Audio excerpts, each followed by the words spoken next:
Hi friends, அனைவருக்கும் வணக்கம். நான் பிரகாஷ் பேசுகிறேன். இந்த வீடியோவில் நம்ம எதை பற்றி பார்க்க போகிறோம் அப்படின்னா, சைனாவில் இருந்து பாதுகாப்பாக எப்படி இறக்குமதி செய்கிறது அப்படின்றத பற்றி நான் இப்போ உங்களுக்கு சொல்ல போகிறேன். அதோட ரியலாக நம்மளுடைய கிளையண்ட்டுக்கு நடந்த ஒரு சம்பவத்தையும் நான் சொல்ல போகிறேன். எங்களுடைய கிளையண்ட் ஒருத்தங்க, அவங்களுக்கு நாங்கள் சப்ளையரை ஐடென்டிஃபை பண்ணி கொடுத்தோம். அந்த சப்ளையர் இப்போது என்ன பண்ணுறாங்க அப்படின்னா, ஃபஸ்ட்டு ஷிப்மெண்ட்டு பண்ணாங்க. அது ஒரு ஃபுட் ப்ராடக்ட்டை ஃபஸ்ட்டு ஷிப்மெண்ட் பண்ணாங்க. ஃபஸ்ட்டு ஷிப்மெண்ட் பண்ணும்போது குட்ஸு கரெக்டாக அவங்களுக்கு வந்துடுச்சு. அந்த குட்ஸை செக் பண்ணி பார்க்கும்போது குட்ஸில் எல்லாமே கரெக்டாக அவங்க என்ன ஆர்டர் பண்ணாங்களோ அதே ஃபுட் ப்ராடக்ட் தான் அவங்களுக்கு வந்துருச்சு ஃபஸ்ட்டு ஷிப்மெண்ட்டில். ஸோ எந்தவித இஷ்யூவுமே இல்லை. அந்த டைமில் நம்ம கிளையண்ட்டு என்ன பண்ணல அப்படின்னா, அந்த குட்ஸை செக் பண்ணலாம் இல்லை. ஜஸ்ட் ஒரு சின்ன ஆர்டர் தான், அதனால் அவங்க குட்ஸை எதுவும் செக் பண்ணலாம் இல்லை. ஜஸ்ட்டு ஆர்டர் மட்டும் பண்ணாங்க.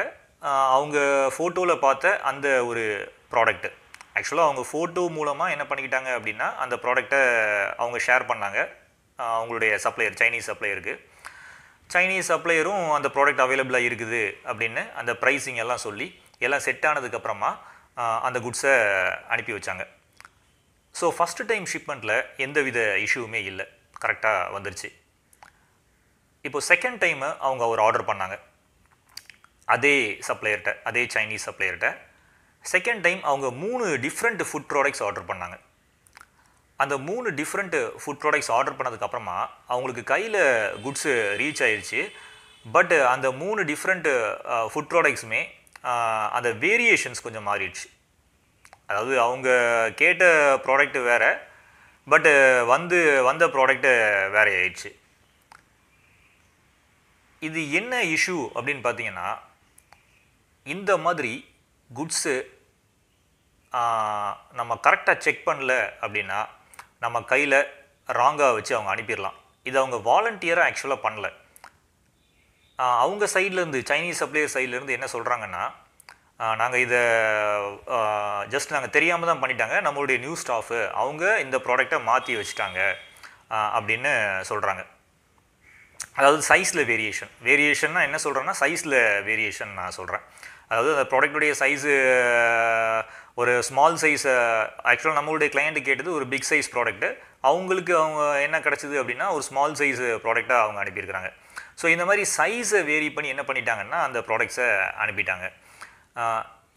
இப்போது இந்த மாதிரி ஒரு ப்ராப்ளம் நிறைய பேருக்கு வர்றதுக்கான சான்சஸ் இருக்குது இறக்குமதி தொழிலில். ஏன்னா நீங்கள் ஒரு சாம்பிள், ஒரு ஃபோட்டோ பார்த்துருப்பீங்க, அந்த ஃபோட்டோவை அவங்களோட ஷேர் பண்ணியிருப்பீங்க.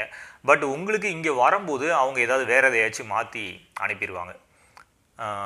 இது சில இடங்களில் என்ன நடக்குது அப்படின்னா, ஜென்யூனாக இருக்கிற சப்ளையர்ஸ் தெரியாமல் மாற்றி அனுப்பிடலாம். ஃபேக்காக இருக்கிறவங்க வேணும்னு என்ன பண்ணிடுவாங்கன்னா வேறு ஏதோ ஒரு ப்ராடக்டை அனுப்பி வச்சுருவாங்க.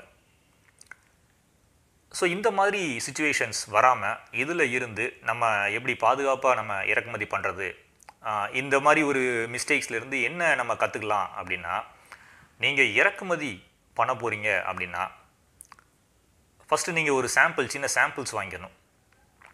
அதுக்கப்புறம் அந்த சாம்பிள்ஸுக்கான ஆர்டர் ஃபைனலாக நீங்கள் ஒரு பெரிய ஆர்டர் ப்ளேஸ் பண்ண போகிறீங்கன்னா, அந்த ஆர்டர் நீங்கள் ப்ளேஸ் பண்ணதுக்கப்புறமா உங்களுக்கு சைனாவில் நீங்கள் என்ன பண்ணணுன்னா ஒரு இன்ஸ்பெக்ஷன் பண்ணணும்.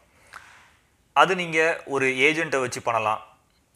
அப்படி இல்லைன்னா பர்சனலாக உங்களுக்கு யாரோ ஒரு நபர் உங்களுக்கு சைனாவில் தெரிஞ்சிருக்காங்க அப்படின்னா உங்களுக்கு அந்த நபரை யூஸ் பண்ணி நீங்கள் செக் பண்ணலாம். அந்த குட்ஸை நீங்கள் கேட்ட அதே குட்ஸ் தான் ரெடி பண்ணி வச்சுருக்காங்களா, பேக்கிங் பண்ணுறதுக்கு முன்னாடி நீங்கள் இதை செக் பண்ணணும். அந்த குவாலிட்டி எல்லாம் கரெக்டாக நீங்கள் எக்ஸ்பெக்ட் பண்ண அதே குவாலிட்டி தான் இருக்குதா, இது எல்லாமே நீங்கள் தரவாக என்ன பண்ணணுன்னா அங்கே இருக்கிற அந்த ஒரு நபரை வச்சு செக் பண்ணணும். ஒன்று நீங்கள் டைரெக்டாக போய் அதை செக் பண்ணி அந்த குட்ஸை எடுத்துகிட்டு வரணும். இப்போது 30 lakhs கண்டெய்னர்லாம் ஆர்டர் பண்ணுறாங்க அப்படின்னா சில பேர் அந்த மாதிரி பண்ணுவாங்க, நேரடியாகவே போயிட்டு வந்துடுவாங்க. சில பேர் என்ன பண்ணுவாங்கன்னா சோர்சிங் ஏஜென்ட்டு மூலமாக என்ன பண்ணுவாங்கன்னா இறக்குமதி பண்ணுவாங்க, ப்ராடக்ட்ஸ் எல்லாம் கரெக்டாக இருக்குதா அப்படின்னு செக் பண்ணிவிட்டு. அதே மாதிரி நீங்கள் உங்களுடைய குட்ஸை அங்கேருந்து இறக்குமதி பண்ணுறதுக்கு முன்னாடி கட்டாயமாக என்ன பண்ணியிருக்கணும் அப்படின்னா ஒரு செக்கிங் பண்ணணும். அந்த ப்ராடக்டை பேக் பண்ணுறதுக்கு முன்னாடி ஒரு செக் பண்ணணும். இப்போது நம்ம கிளையண்ட்டுக்கு நடந்த இந்த மிஸ்டேக் பார்த்திங்கன்னா ஒரு சின்ன ஒரு ஆர்டருங்கனால ஒரு பெரிய ஒரு இஷ்யூ கிடையாது, ஒரு பெரிய லாஸ் கிடையாது. ஆனால் இது ஒரு மேஜராக ஒரு 30 lakhsக்கு ஒரு கண்டெய்னர் எடுக்கும்போது அந்த கண்டெய்னருக்குள்ளே நீங்கள் கேட்ட ப்ராடக்ட் இல்லாமல் வேறு ப்ராடக்ட்ஸ் எல்லாம் நிறையா மிக்ஸ் பண்ணி வச்சுட்டு இந்த மாதிரி அனுப்பிட்டாங்க அப்படின்னா அது உங்களுக்கு மிகப்பெரிய ஒரு லாஸ் ஆகிடும். அப்போது இந்த மாதிரி லாஸ்லாம் இல்லாமல் இறக்குமதி பண்ணணுன்னா நீங்கள் என்ன பண்ணணுன்னா குட்ஸை நீங்கள் ரெடியான உடனே சைனாவில் அந்த குட்ஸ் ரெடியான உடனே நீங்கள் அதை அங்கேருந்து பிக் பண்ணி எடுத்துகிட்டு வர்றதுக்கு முன்னாடி தரவாக அதை செக் பண்ணணும். இப்போ நீங்கள் போக முடியலன்னு வச்சுக்கோங்களேன், அட்லீஸ்ட் உங்கள் ஏஜெண்ட்டை யூஸ் பண்ணி ஒரு வாட்ஸ்அப் வீடியோ கால், ஒரு லைவ் வீடியோ கால் பண்ணலாம், இல்லை ஜூமில் ஒரு லைவ் வீடியோ கால் பண்ணலாம். அப்புறம் அங்கே இருக்கிற ஃபோட்டோஸ்லாம் எடுத்து அனுப்ப சொல்லலாம். நீங்கள் ஃபோட்டோஸையும் பார்த்துக்கலாம், அட் த சேம் டைம் லைவாக என்ன பண்ணலான்னா வீடியோ கால் மூலமாக உங்களுடைய குட்ஸ் எல்லாம் கரெக்டாக அந்த குட்ஸ் தான் உள்ளே வச்சுருக்காங்களா அப்படின்றத நீங்கள் ஓப்பன் பண்ணி காமிக்க சொல்லலாம். இந்த மாதிரி ஒரு பேக்கிங் பண்ணுறதுக்கு முன்னாடியே நீங்கள் ஒரு ஏஜெண்ட்டை யூஸ் பண்ணியோ இல்லை உங்களுடைய ஒரு நம்பிக்கைக்குரிய ஒரு நபரை யூஸ் பண்ணியோ அங்கே இருந்து நீங்கள் செக் பண்ணி அந்த ஃபோட்டோஸ் எல்லாம் நீங்கள் பார்த்ததுக்கப்புறம் அந்த லைவ் வீடியோ கால் பார்த்ததுக்கப்புறமா குட்ஸை பிக் பண்ணி எடுத்துகிட்டு வரலாம். இதுதான் ஒரு சரியான வழிமுறையாக இருக்க முடியும். இது தெரியாமல் நிறைய பேர் இம்போர்ட் பிஸ்னஸில் ஏமாந்துருக்காங்க. அதாவது இறக்குமதி தொழில் நம்ம இதை செய்யும்போது ரொம்ப எச்சரிக்கையோடு செய்யணும். சும்மா நம்ம ப்ராடக்டை ஃபோட்டோவில் பார்த்தேன், நம்ம இது பண்ணுறோம், நம்ம ஜஸ்ட் ஒரு வாட்ஸ்அப் மூலமாக நான் சென்ட் பண்ணேன், அவங்க ஒரு ஃபோட்டோ அனுப்புனாங்க, அந்த ஃபோட்டோவை பார்த்துட்டு நான் எடுத்துட்டேங்கிறதெல்லாம் கிடையாது. ஏன்னா நேரடியாக நீங்கள் சைனீஸ் சப்ளையர்ஸ்ட்டை பண்ணும்போது அந்த சைனா சப்ளையரு ஜென்யூனாக ஃபேக்காக நம்ம கண்டுபிடிக்கவே முடியாது. அதுவும் முக்கியமாக ஆன்லைன் மூலமாக நீங்கள் ஃபைண்ட் அவுட் பண்ண ஒரு சைனீஸ் சப்ளையரை ஜென்யூனான ஒரு சப்ளையராகவும் இருக்கலாம், இல்லாட்டினா ஃபேக்கான ஒரு சப்ளையராகவும் இருக்கலாம். இதையெல்லாம் நீங்கள் கண்டுபிடிக்கவே முடியாது, வெரி வெரி டிஃபிகல்ட்டு. அப்போது இதுக்கு கட்டாயமாக என்ன வேணும் அப்படின்னா அங்கே இருந்து, அதாவது சைனாவில் இருந்து உங்களுக்கு மானிட்டர் பண்ணுறதுக்கு ஒரு ஏஜெண்ட் நிச்சயமாக தேவை. இந்த மாதிரி ஒரு ஏஜெண்ட், ஒரு நம்பிக்கையான ஒரு ஏஜெண்ட்டு அவங்க என்ன பண்ணுவாங்கன்னா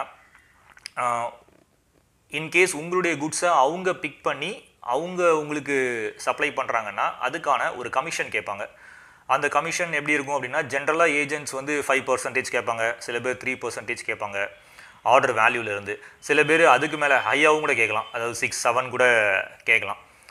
இது ஜென்ரலாக நடக்கக்கூடியது. இல்லை ஏஜெண்ட் வேண்டாம், நானே நேரடியாகவே அந்த குட்ஸை பிக் பண்ணி என்னுடைய ஐ கோடுக்கு நான் டேரெக்டாக எடுத்துக்கிறேன் அப்படிங்கிற முடிவில் நீங்கள் இருக்கிறீங்கன்னா நீங்கள் நேரடியாக போயிட்டு வர்றது நல்லது. நேரடியாக போகாமல் ஆன்லைன் மூலமாகவே நீங்கள் ஒரு சப்ளையரை ஃபைண்ட் அவுட் பண்ணிவிட்டு நான் நேரடியாக பண்ணுறேன் அப்படின்னா அது ஹைலி ரிஸ்கி தான். என்னன்னாலும் நடக்கலாம். ஒரு 3-4 ஷிப்மெண்ட் உங்களுக்கு கரெக்டாக வந்துடலாம். திடீர்னு 4வது ஷிப்மெண்ட்டில் ஒரு 30 lakhs கண்டெய்னரில் ஒரு 30 lakh குட்ஸ் வேல்யூ உள்ள குட்ஸ் இருக்குது அப்படின்னா அதில் அவ்வளோத்தையும் மாற்றி அனுப்பிட்டாங்கன்னா உங்களுக்கு மிகப்பெரிய ஒரு பிரச்சனையாக ஆகிடும். அதனால தான் இந்த மாதிரி இறக்குமதி தொழிலில் கட்டாயமாக ஒரு நம்பிக்கைக்குரிய ஒரு நபரை அந்த நாட்டில் வச்சுருந்து அவங்க மூலமாக செக் பண்ணி குட்ஸை இங்கே எடுத்துகிட்டு வர்றது தான் ஒரு சிறந்த முறையாக இருக்கும். அப்படி இல்லாட்டினா நீங்களே என்ன பண்ணணுன்னா நேரடியாக போய் அங்கே இருந்து குட்ஸை பிக் பண்ணி எடுத்துகிட்டு வரணும். இதை நல்லா மைண்டில் அண்டர்ஸ்டாண்ட் பண்ணிக்கோங்க. இந்த விஷயங்கள்லாம் நான் ஏன் ஷேர் பண்ணுறேன் அப்படின்னா இம்போர்ட் பிஸ்னஸில் யாருமே லாஸ் ஆகிடக்கூடாது அப்படின்றதுக்காண்டி தான். என்னுடைய நாலேஜ் அண்டு என்னுடைய கிளையண்ட்ஸுடைய எக்ஸ்பீரியன்ஸஸ் இதெல்லாம் பேஸ் பண்ணி தான் இந்த வீடியோஸ்லாம் நான் பப்ளிஷ் பண்ணிக்கிட்டு இருக்கிறேன். என்னுடைய அடுத்த வீடியோவில் நான் வேறு ஒரு நல்ல பதிவோடு உங்களை வந்து சந்திக்கிறேன். அது வரைக்கும் உங்களிடமிருந்து விடைபெறுவது பிரகாஷ். நன்றி, வணக்கம். சேனலை வந்து சப்ஸ்கிரைப் பண்ணாமல் இருந்தீங்கன்னா சப்ஸ்கிரைப் பண்ணிடுங்க. ஆல்சோ பெல் பட்டனையும் கிளிக் பண்ணிடுங்க.